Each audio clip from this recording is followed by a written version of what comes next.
Hello everyone. Class 6 में chapter 4 आज आप लोग का स्टार्टिंग है। ठीक है, चैप्टर 3 तक आप लोग का कंप्लीट हो गया है। जो नहीं देख पाया वो देख लीजिएगा। आज हम चैप्टर 4 स्टैटिस्टिक्स यानी सांख्यिकी के बारे में बात करेंगे। सांख्यिकी स्टैटिस्टिक क्या होता है? जैसे आप लोग मैच वगैरह देखते हो तो आपको स्कोर कार्ड वगैरह दिखाई देता होगा। ठीक है, जिसमें लिखा होता है कि विराट कोहली ने इतने रन बनाए, इतने बाल पे इतने छक्के मारे, इतने चौके मारे, या सचिन तेंदुलकर ने इतने रन बनाए, या जय खान ने इतने विकेट लिए। तो उसका एक आंकड़ा बनाया जाता है पूरा, है ना। आंकड़ा बनाया जाता है जिसमें आपको एक तरफ बाल्स लिखा होता है, दूसरी तरफ रन भी, चौके कितने मारे, छक्के कितने मारे और एवरेज उनका कितना है। ठीक है, तो उसी आंकड़ों को हम लोग, जो भी बैट्समैन हैं सारे बैट्समैन, उनको एक आंकड़ा, मानित आंकड़ा बनाया जाता है। ठीक है, एक सांख्यिकी के तौर पे, मतलब किस तरह से उनको डिफाइन किया जा सके, आसानी से हम लोग उसको पढ़ सकें। जैसे सबको अलग अलग कर दिया गया। कैसे कि इन्होंने इतने बाल पे इतने रन बनाए, जिसमें इतने चौके मारे, इतने छक्के मारे, इनका स्ट्राइक रेट या एवरेज इतना है। तो उसको सिंपली भाषा में कनेक्ट करने के लिए कि आसानी से हम लोग उसे समझ सकें, एक आंकड़े तैयार किए। ठीक है, वो आंकड़े क्यों तैयार होते हैं? आंकड़े संख्याओं के वे संग्रह हैं जो कुछ सूचनाएं देने के लिए हम लोग एकत्रित करते हैं। ठीक है ना, किसी निश्चित उद्देश्य से आंकड़े एकत्रित किए जाते हैं। जैसे मैंने कहा कि जो मैच आपका बनाया गया स्कोर कार्ड, वो किसी उद्देश्य के लिए तो बनाया गया। किस उद्देश्य के लिए बनाया? कि हमारे दर्शक उस आंकड़ों को भली भांति रूप से समझ सकें, है ना। उसी तरह यहाँ पे भी हमको बहुत सारे आंकड़े देखने को मिलेंगे। ठीक है, जैसे मान लेते हैं कि आपको कुछ नंबर्स दे दिया गया है। कुछ नंबर आपको दे दिया गया, जैसे 4, 6, 12, 20, 8, 15, 2, 7, 1, है ना, ये दे दिया गया। ठीक है, अब अगर आपसे इसमें और भी संख्या ले लेते हैं, 12, चलो दोबारा हो जाए, कोई दिक्कत नहीं है। 12, 11, 10, 9, 0, आगे बढ़ा दीजिए, 19, 20, 17, 18, है ना, 3, ऐसे ही बहुत सारे नंबर्स आपको दे दिया गया। ठीक है, अब ये नंबर क्षेत्र मतलब कहीं पे भी कोई भी नंबर लिख दिया गया है। अब आपसे इसमें पूछ रहा है कि इसमें से बड़ी संख्या कौन है और छोटी संख्या कौन है। क्या आप आराम से बता सकते हैं? इसको नहीं बता सकते हैं, है ना, क्योंकि मुझे इसमें ढूंढना पड़ेगा, अरे इसमें छोटी संख्या कौन सी है या इसमें बड़ी संख्या कौन सी है। ठीक है, तो हम लोग को कठिनाई होगी। अब इसको अगर हम सही ढंग से अरेंज कर दें, है ना, जैसे कि अगर हम तुरंत देख के बता दें कि हाँ इसमें छोटी संख्या ये, बड़ी संख्या ये है, तो उसको या तो अवरोही क्रम में कर दें या तो आरोही क्रम में कर दें। अवरोही क्रम मतलब घटते हुए क्रम में, आरोही मतलब बढ़ते हुए क्रम में, मतलब असेंडिंग आर्डर या डिसेंडिंग आर्डर में इसको कर देते हैं। उससे क्या होगा, हम आसानी से आंकड़े बता सकते हैं कौन सी संख्या कहाँ से कहाँ तक गई, या कौन सी संख्या कितनी बार है। जैसे यहाँ पे 12 12 आ गया 2 बार, है ना, तो ऐसे ही हम लोग ये बता सकते हैं। ठीक है, तो इसीलिए हम इसको कुछ अलग टाइप का रिप्रेजेंट करते हैं, मतलब एक आंकड़े टाइप के देते हैं। ठीक है, उन आंकड़ों को एक निश्चित तौर पे अरेंज करते हैं। कैसे अरेंज करते हैं? असेंडिंग आर्डर, डिसेंडिंग, या और भी जैसे आप लिस्ट बना के डाल देते हो, है ना, तो उसी टाइप में यहाँ हम देखेंगे कि कैसे क्या करते हैं। तो चलिए आगे देखते हैं। यहाँ देखते हैं आंकड़ों का संग्रह, है ना। मैंने बताया था आंकड़े किसी निश्चित उद्देश्य के लिए एकत्रित किए जाते हैं। अब यहाँ पे आंकड़ों का संग्रह कैसे होता है? जैसे इसमें दिया गया है कि आंकड़ों का संग्रह 2 तरीकों से होता है। पहला प्राथमिक आंकड़े और दूसरा द्वितीयक आंकड़े। प्राथमिक आंकड़े का मतलब ये कि जैसे मान लीजिए आपको कुछ होमवर्क दिया जाए, जैसे आपसे कहा जाए कि आप कोई 10 अच्छे शिक्षार्थी चुनिए जो कि अच्छा क्रिकेट खेलते हैं, है ना, अच्छा क्रिकेट खेलते हैं, या आप ये कह सकते हैं कि उनकी ऊंचाई, हाइट के हिसाब से आप 10 शिक्षार्थी ढूंढिए या 10 शिक्षक बताइए जो आपके बहुत अच्छे हैं, है ना। इस टाइप के आपको आंकड़ा दे दिया गया। तो आप क्या करोगे, अपने स्कूल में जो 10 बच्चे हैं उनमें क्या करोगे, उनकी ऊंचाई के हिसाब से आप चुन लोगे। ठीक है, तो ये आपका प्राथमिक आंकड़े की आपने आंकड़े खुद बनाया, है ना। दूसरा अगर आपसे ये क्या कि जो बच्चे उपस्थित थे उनकी हाइट आपको बतानी है। तो उपस्थित थे तो कैसे आप बता पाओगे, आप रजिस्टर देखेंगे पहले से जो आंकड़ा बना हुआ है जिसमें आपका प्रेजेंट एब्सेंट लगा हुआ है, उस आंकड़े में से आपने आंकड़े निकाले और उसी हिसाब से आपने बच्चों की हाइट ली। ठीक है, तो प्राथमिक आंकड़े वे होते हैं जो आप खुद एकत्रित करें और सेकेंडरी यानी कि द्वितीयक आंकड़े वो होते हैं जो पहले से उपस्थित आंकड़ों में से एकत्रित करें आंकड़े। ठीक है, तो ये प्राथमिक आंकड़े, ये द्वितीयक आंकड़े दो प्रकार से आप लोग बुक रीड करिएगा, आपको उसमें मिल जाएगा। नेक्स्ट देखते हैं, यहाँ देखते हैं आंकड़ों का अभिलेख। ठीक है ना, आप कई तरह से कर सकते हैं, जैसे मिठाइयों की गिनती करनी है तो आप पॉइंट रख सकते हैं, ऐसे ही बहुत सारी चीजें करते हैं। हम छोटा सा एग्जाम्पल देते हैं, बाकी आप बुक रीड करिएगा आपको सब समझ में आ जाएगा। यहाँ पे देखिएगा कैसे किया, मैंने लिखा है कि भोजन रुचि। जैसे आप देखते होंगे कि कहीं पे कई स्कूल वगैरह में लिस्ट बनी होती है कि कितने बच्चे क्या क्या खाते हैं या कौन कौन सी आज आपको खाना मिलेगा डे वाइज।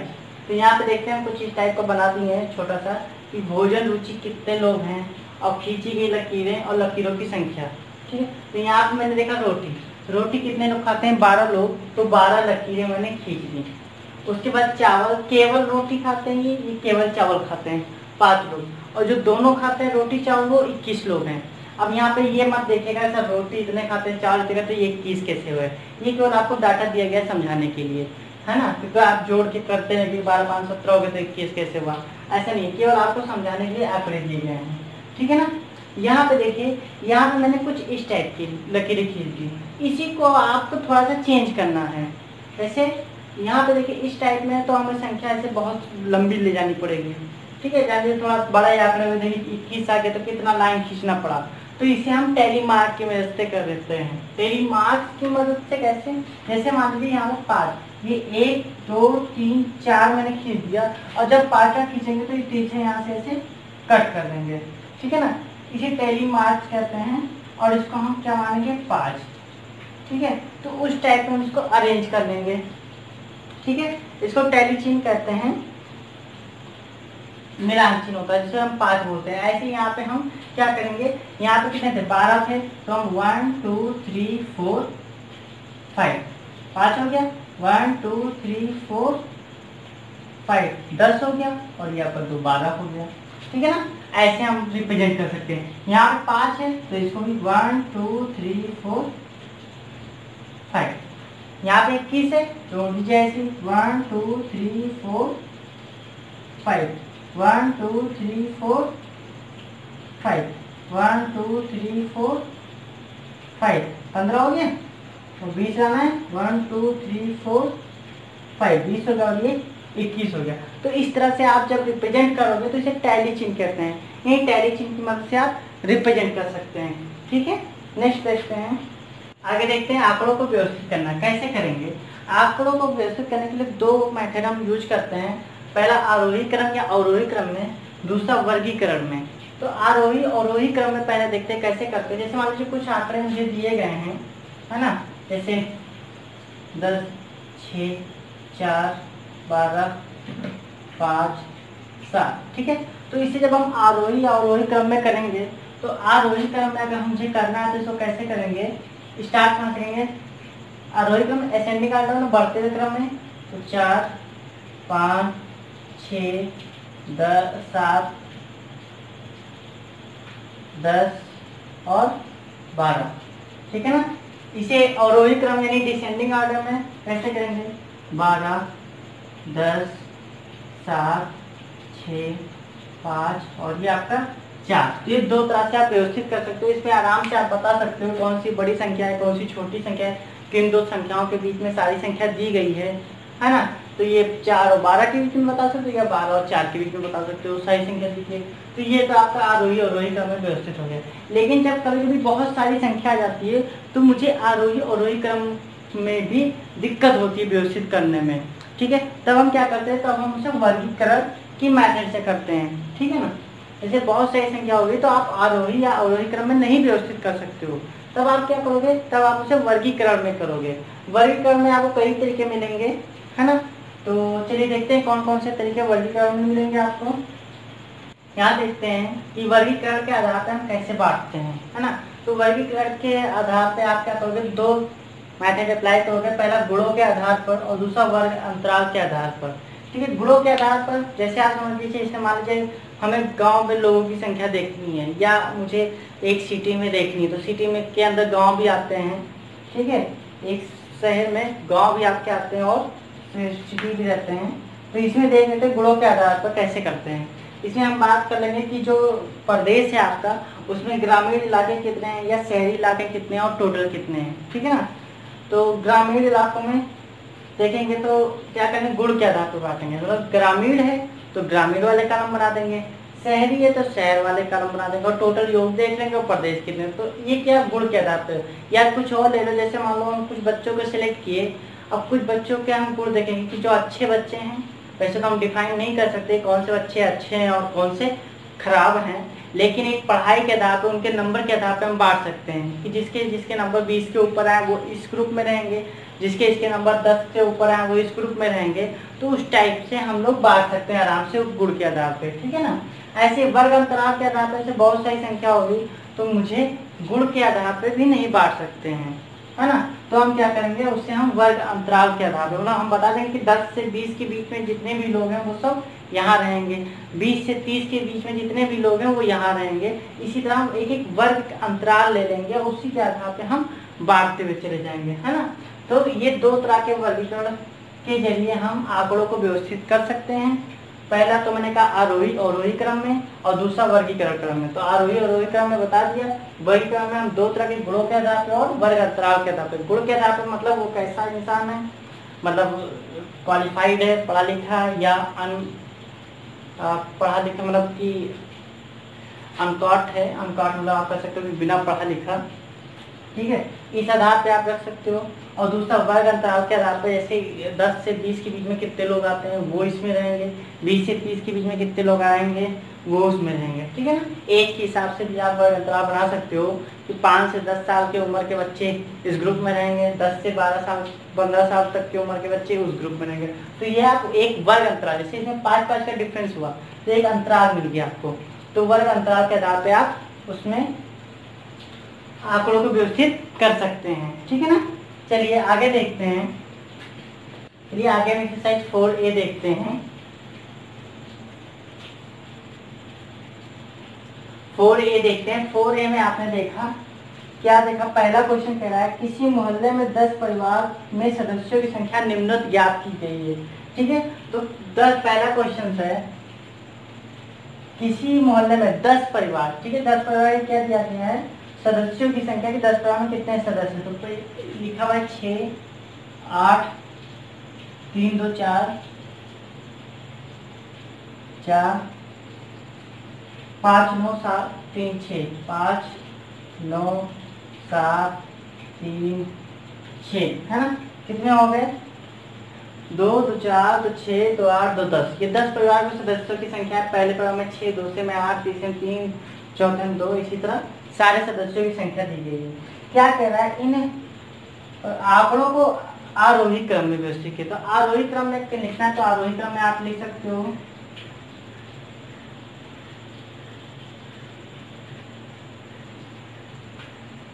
है ना। आरोही क्रम में आप लिख दीजिए।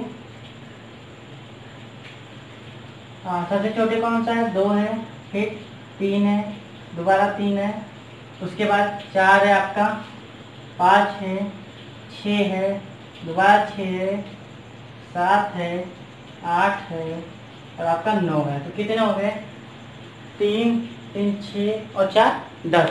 तो आप इस तरह से अरेंज कर सकते हो। दूसरा क्वेश्चन कह रहा है आंकड़े आपको दिया गया है, इसे भी आरोही क्रम में करना है, कर लीजिएगा। तीसरा 10 बालिकाओं के प्राप्तांक प्रतिशत दिया गया है, आंकड़ों को अवरोही क्रम में करना है, अवरोही मतलब घटते हुए क्रम में। ठीक है ना। तो चलिए तीसरा देख लेते हैं, दूसरा कर लीजिएगा। 10 बालिकाओं के जो परसेंटेज दिया है वो दिया हुआ है 67, 55, 57, 42, 73, 75, 62,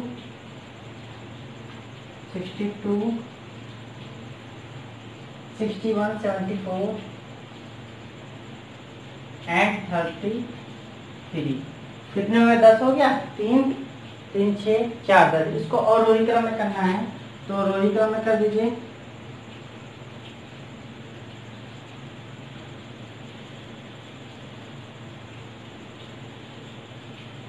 पहले कौन सा है, सबसे बड़ा कौन सा है, और रोही का मतलब घटते हुए क्रम में। तो सबसे पहले हम सबसे बड़ा देंगे। सबसे बड़ा मुझे मेरे ख्याल से 75 है आपका, उसके बाद 74, उसके बाद 73, उसके बाद देखते रहिए 73, ये आपका 75 हो गया, 74 हो गया, 73 हो गया। अब आपका क्या बचा है, 67 हो गया।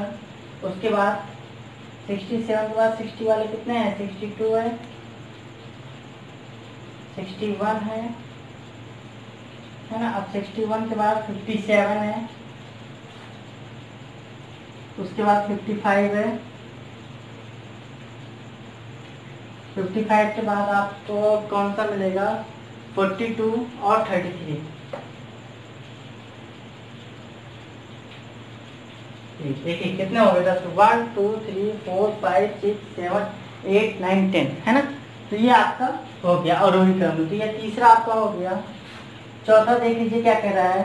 चौथा कह रहा है एक ग्राम सभा में मनरेगा योजना अंतर्गत 20 व्यक्ति जॉब कार्ड धारकों द्वारा एक माह में किए गए कार्य के दिनों की संख्या प्रति व्यक्ति निम्नवत है। इन आंकड़ों को अवरोही क्रम में लिखकर ज्ञात कीजिए कि कितने व्यक्तियों ने 10 दिनों से कम काम किया, है ना। तो आप क्या करोगे, इसे अवरोही क्रम में लिख लीजिएगा और बता दीजिएगा कितने लोग 10 दिन से कम काम किए, ठीक है ना। तो सेम है, 10 दिन से कम है 9 दिन, 8 दिन, 7 दिन, 6 दिन, इस तरह से आएगा, उसको काउंट कर लीजिएगा और बताइएगा कितने लोगों ने कम काम किया, ठीक है ना। तो ये एक्सरसाइज आपकी समाप्त होती है। नेक्स्ट एक्सरसाइज के लिए हम लोग नेक्स्ट वीडियो देखते हैं।